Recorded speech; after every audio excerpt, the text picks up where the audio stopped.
3 മലമടക്കുകളിലായി 9 hairpin വളവുകളോടെ 12 kilometre നീളമുള്ളൊരു കാനനപാത.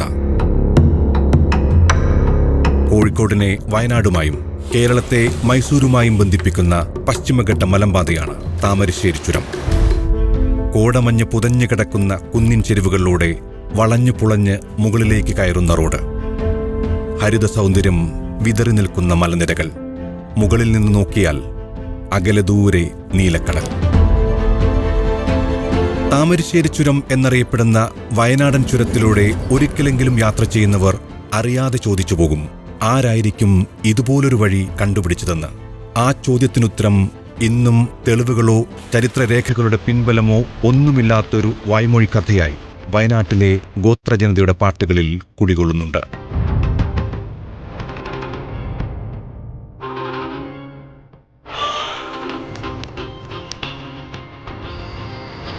മഞ്ഞു പുതഞ്ഞു കിടക്കുന്ന മുടിപ്പിൻ വളവുകളുടെ മനോഹരമായ ദൃശ്യങ്ങൾക്കുള്ളിൽ ഒളിഞ്ഞിരിക്കുന്ന ദുരൂഹമായ ഒരു ചതിയുടെ കഥ. ആരാണ് ആ അത്ഭുതത്തിന് പിന്നിലെ ശില്പി? എങ്ങനെയാണ് താമരശ്ശേരി ചുരം വെട്ടിയുണ്ടാക്കിയത്? അയാൾക്ക് പിന്നീട് എന്തു സംഭവിച്ചു? എന്തായിരുന്നു ആ ചതിക്ക് പിന്നിൽ? കാണാം Karinthandan, the silent guardian of the pass. Reporter stories YouTube ചാനലിൽ.